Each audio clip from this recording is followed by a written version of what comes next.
Hello, everyone. Hey, thank you all. Welcome to the MGMWERX Space Case Study Prize Challenge Q&A session. Paula, I appreciate you for having your camera on. Thank you very much.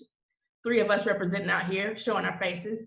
So thank you all for being here. We're going to take this time to go over some questions associated with the challenge. Again, we thank you for your interest.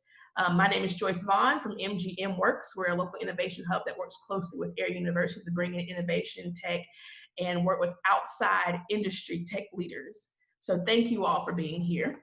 Also on the horn is Steve Warner with MGMWERX and Anna Gainey. And we also have our stakeholders from Air University, and they're going to introduce themselves, starting with Kenny. Hi, this is Professor Kenny Johnson. I'm one of the two AU research coordinators, and our job is to sort of help coordinate research across the whole entire enterprise of AU, as well as folks outside of AU. So that's why I'm here.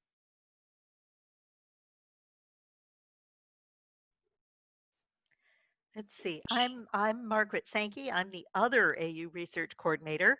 And so we function as a networking and connective tissue amongst AU and to partner civilian institutions. So we're glad that you're interested and happy to help.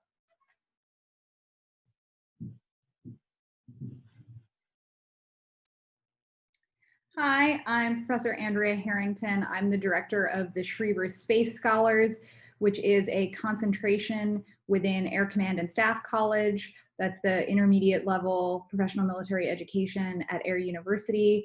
So we're in Schriever Space Scholars really focused on educating the folks who are going to be in and supporting the US Space Force as we move forward. But we're also working on helping Air University through the Space Education Working Group improve space-focused curriculum across Air University for all airmen, in addition to those folks who are going to be supporting Space Force initiatives moving forward. Hello, everyone. I'm Angel Hudnall. I'm the program manager for MGMWERX. I ensure that the various projects that come through MGMWERX are within scope of the contract and that we have the right money to spend to make things happen. So defer all space-related questions to my other three colleagues, please. All right, thank you all for those awesome intros. I just want to make everybody aware, participants aware, that you are muted. Also too, as we go through the questions, which you're welcome to submit questions in the chat box. We also have a few that have already been submitted, but please, you're welcome to submit questions as we go through the conversation through the chat box. If we need to have some further clarity, we'll ask you to unmute your mic. We have a cool little button we push and you get a little prompt and you'll see it if we need to do that. This conversation is recorded as well, so you'll have access to this afterwards.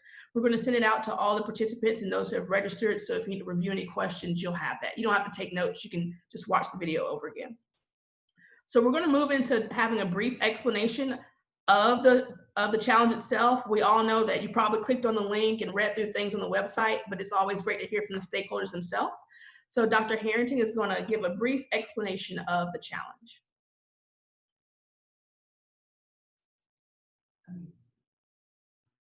I got the reminder to unmute myself. So one of the tools that we have been working to develop with the Space Education Working Group at Air University for instructors to use are what we're calling case studies. And this encompasses more traditional case studies, but we're defining it in a little bit more broad way than some folks would define case studies. But I'll get into that in a second. But the primary purpose of the project is to give seminar instructors the tools that they need to be able to educate their students regarding space topics. So we'll have instructors who teach core courses in the different schools at the different levels across AU, and those instructors have varying expertise. Some of them are going to be space folks, some of them are going to be pilots, some of them are going to be acquisitions folks. They're instructing at the various schools, and they teach all the content across the curriculum. So they're not an expert in every single area across the curriculum. So for space in particular, we discovered that we needed to provide more robust tools to help our instructors feel comfortable and to provide engaging lessons for the students in the classroom. And so the goal here is to develop a series of case studies, binder, if you will, not a physical binder, but a file directory in which instructors can look through and pull the relevant case study for their level of education that they're teaching, for the type of lesson that they're trying to teach. So if it's an international security class, they will pull a case study that has some international relations components to it, for example. And so depending on what that instructor is looking to do, they've got tools that they can use to implement in the classroom and give students a better and more interactive classroom experience.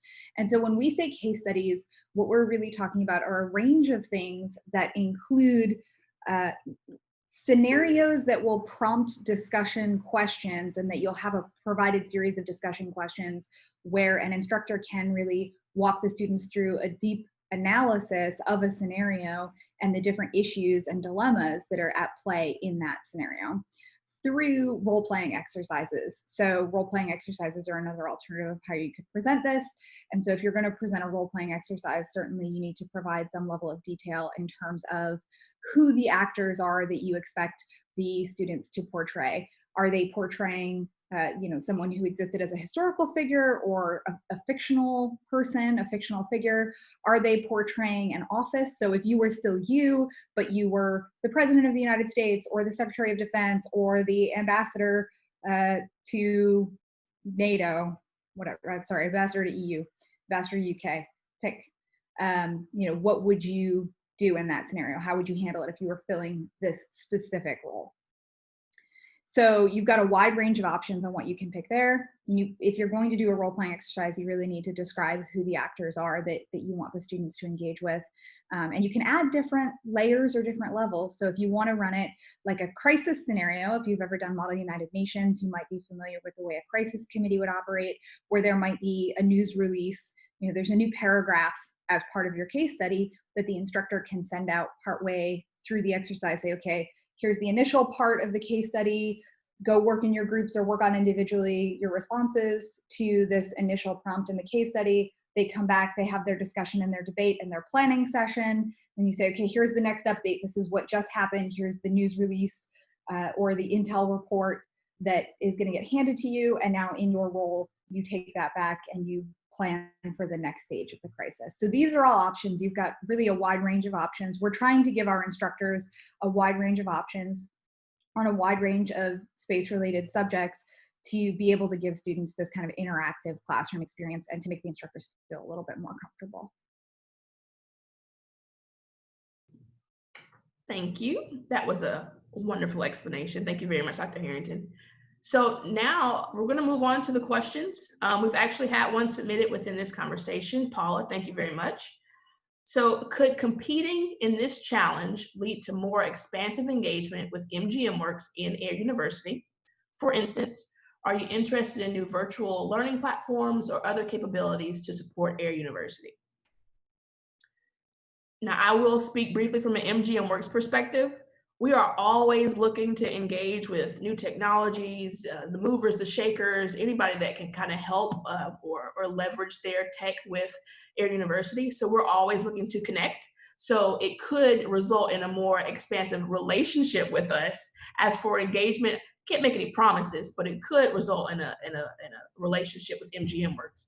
Would someone like to speak on the Air University perspective? Joyce, I'll echo that. If you look at the MGMWERX website, there's several ongoing challenges. If you sign up to be a part of their ecosystem, you'll get weekly updates on what's going on and what Air University is looking for. Obviously, in this day and age, Air University is very interested in emerging technologies, talking through virtual educational platforms.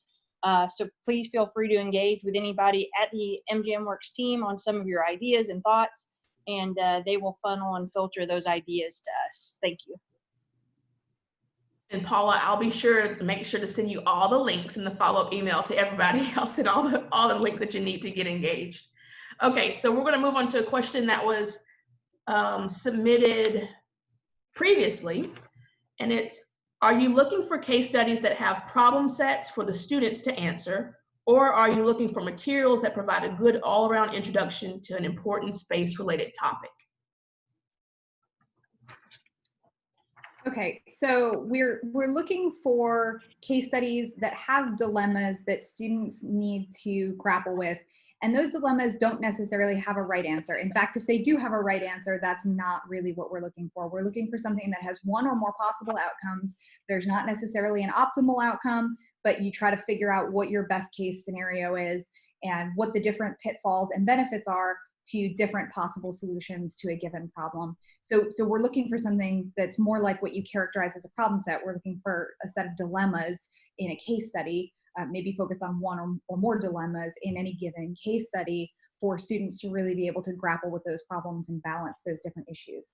In terms of materials, so if you look at the challenge, there is a required component to submit reading assignments to go along with the challenge. Now, those reading assignments are certainly there to help the instructor understand what they're teaching in the class. The instructor may or may not choose to assign those reading assignments to the students, but that'll be based on the instructor's call.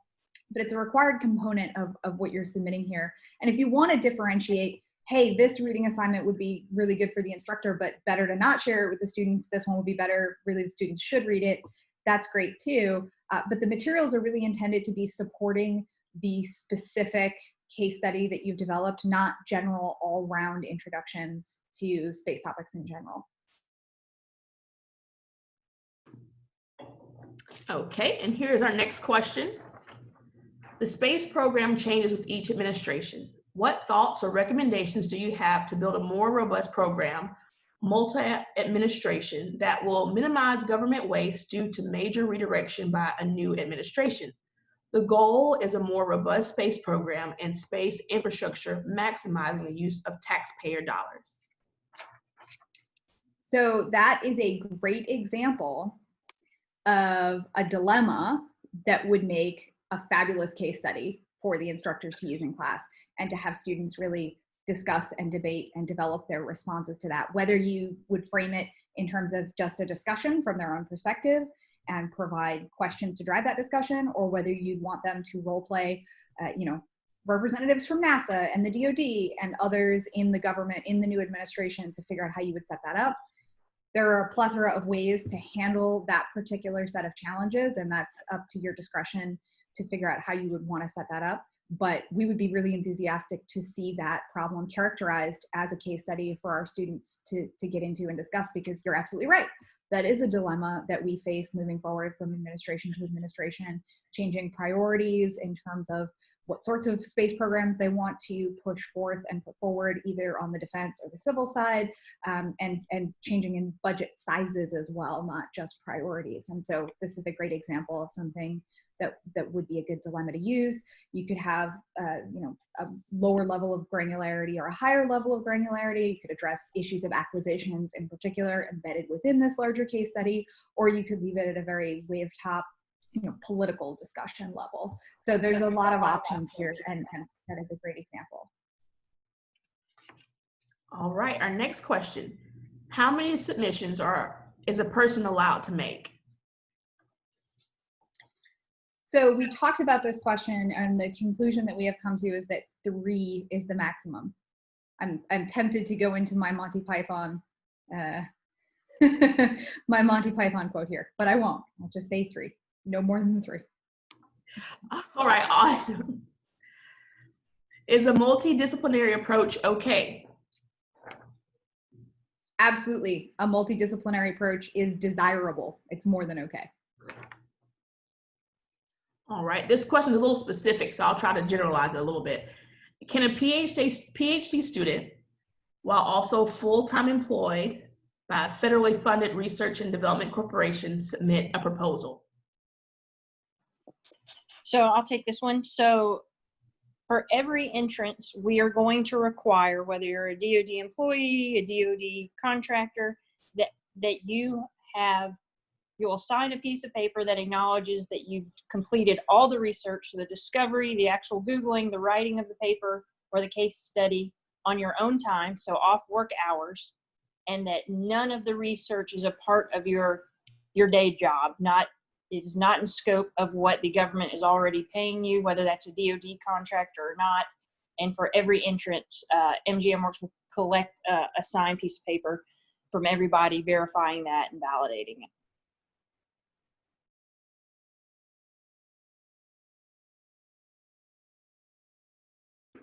Yeah, and I just wanted to say, go ahead. Sorry about that. We just wanted to make a note also that originally when we started the challenge, that there was probably verbiage saying that it's strictly, you know,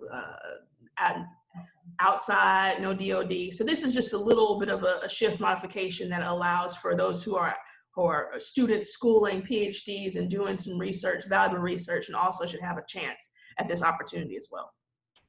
All right, we have our last question. It is, will students have laptops available with internet connectivity? The case studies are for AU seminars. How long will professors have for the students? An hour, 2 hours, half a day, multi-days? So on the laptops question, they will have devices and internet connectivity. They might be mobile devices. It might be an iPad or a tablet rather than a laptop. So if that's relevant for your decision-making process and how you're setting this up, they will have internet connectivity and tablet or laptop access, generally speaking, and the instructors can tell the students on that day, make sure you bring your device with you, but all the students will have a device that they can use for that purpose. In terms of the length of the seminars, that depends on which school it is and which course it's embedded in and which program they're in. So if an instructor wanted to use it at ACSC, chances are it would either be a 2-hour seminar in one of the core courses, or if an instructor wanted to use it in one of their electives, it would be a 3-hour seminar. Some of the other units might have shorter 1-hour sessions. Depending on which school you're looking at, most of the schools it's going to be embedded as part of a larger curriculum, but it might be a one-off space session that they run for a 2 or 3 hour elective at one of the shorter schools that they would just run this case study on its own as a unit in a seminar. So there's really a lot of variability in terms of the students that are going to see this and the class formats that they're going to see it in. For those who are in longer term courses, whether they're electives or core courses, the instructor could choose to revisit the case study over the course of several seminars if they wanted to do so. But I would say the safest thing to pitch for is a 2-hour seminar. That's really the benchmark that's going to be most helpful to instructors across the board. However, that being said, if your case study has a degree of flexibility so that a simplified version of it can be run in a 1-hour seminar, a more complex version of it can be run in a 3-hour seminar, or can be run over the course of multiple seminars, and you provide those kind of updates that I was talking about earlier, a news update or an Intel release update, then that's a good option as well. But I would really shoot for ideally being able to complete whatever needs to be done for the case study for the students within a 2-hour seminar, understanding that you can have them have some assigned reading up front to do before the seminar. All right, thank you very much. Now we have a few more minutes. So are there any more questions from our participants? Right, it looks like we actually just had somebody come in, but it looks like our chat is still right now. From our panelists, are there any more words from the AU staff that you'd like to kind of contribute, or anything else you'd like to let the participants know?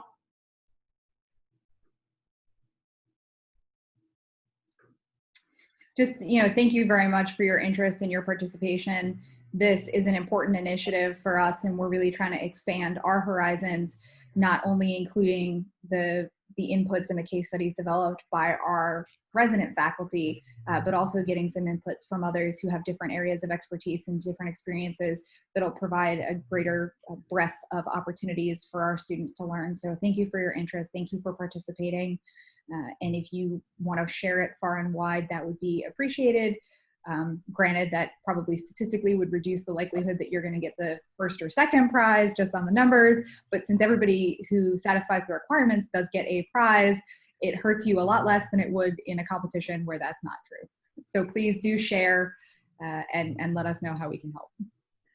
I think that was the best wrap up ever, so I'm not going to say too much. To all of you that participated, even if you just registered and those who are on here, we'll follow up with an email with instruction on how to keep communicating with MGMWERX, and also a link to this video so you can review the answers to the questions that you may have had. So thank you all for your interest, and that concludes our Q&A session for this challenge.